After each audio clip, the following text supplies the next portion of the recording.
Hello, welcome to ThePrint. I'm Amana Begam Ansari. I'm a writer, columnist, and I run my own YouTube channel, India This Week. For the past week, India wasn't really arguing about cricket. On the surface, the question was simple. Was dropping Bangladeshi cricketer Mustafizur Rahman from Kolkata Knight Riders was the right decision or the wrong one? But the noise that followed made it clear that something else was at play. Diplomacy entered the dressing room, nationalism walked onto the pitch, and loyalty tests replaced sporting logic. A BJP leader went as far as calling Shah Rukh Khan a traitor for hiring a Bangladeshi player. Well, the fact is that KKR is co-owned by Shah Rukh Khan, Juhi Chawla, and her husband Jay Mehta, and operates fully within the rules laid down by the BCCI.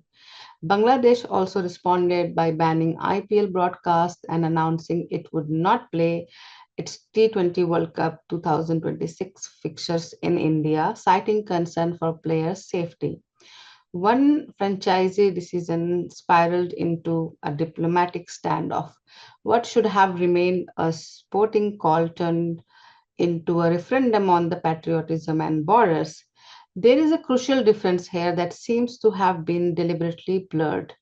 Boycotting a national team in response to an act of war or terror is not unprecedented, nor it is unreasonable. I have argued this myself in the past when innocent civilians were killed in Pakistan sponsored terror attacks, expecting India to continue playing Pakistan as if nothing had happened was morally hollow. In those moments, a cricket team does stand in for the nation it represents, and yet, even then, the BCCI choose revenue over resolve. Brushing aside public sentiment because India Pakistan matches are simply too profitable to give up. But the Mustafizur episode is different. This was not a national match, not a contest between two flags, and not a moment where team was acting as a stand-in for the state. It is a private franchise league built on a very idea that players from across the world can come together, play cricket, and leave politics outside the boundary rope.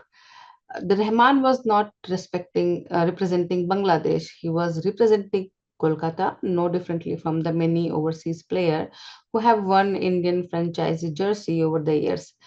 Signaling him out simply because of his nationality shows a selective and convenient moral logic.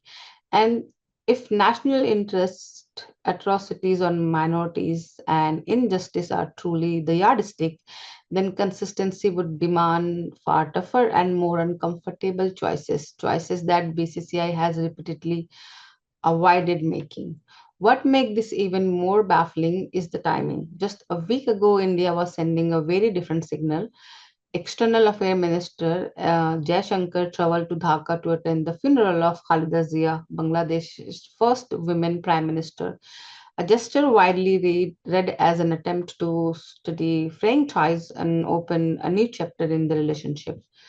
A signal that was about repair, reassurance, and countering the growing perception that Bangladesh is drifting away from India and towards China and Pakistan under the UNIS government. Against that backdrop, that Rahman controversy stand sends a jarringly different message, not just to the Bangladeshi state or its leadership, but to the ordinary Bangladeshis watching from across the border. When a Bangladeshi cricketer is sidelined in a private Indian league for reasons that have little to do with sport, it blurs the distinction between government's failure and a people's identity.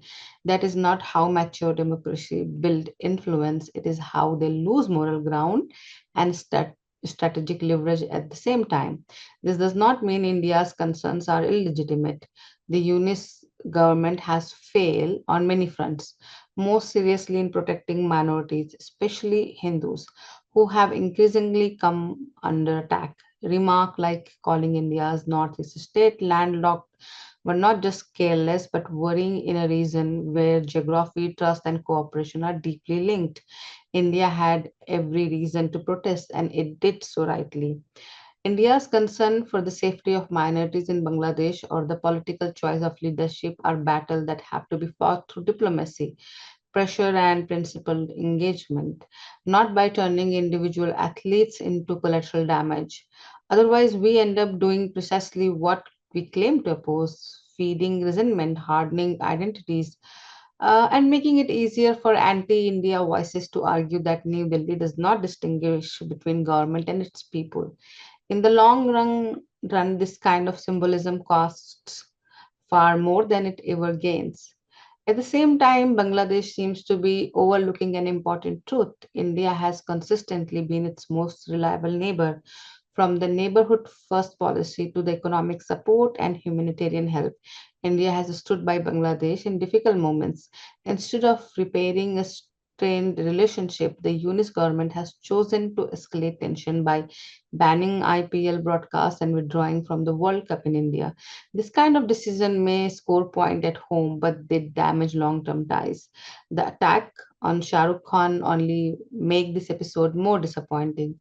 Calling him a traitor for including a player who was available as per the BCCI's on decision is unfair and unnecessary, turning a cricketing issue into a Hindu Muslim debate, something India hardly needs more of. Such a rhetoric reflects cheap populist politics where little known politicians target a big name just to gain attention and relevance. There is also a deeper discomfort behind these attacks. Someone like Shah Rukh Khan challenges their politics. He is Muslim, yet loved by millions across communities, including Hindus. The reality doesn't fit their narrative and it clearly unsettles them, but that is a larger discussion and perhaps one that deserves a separate article altogether.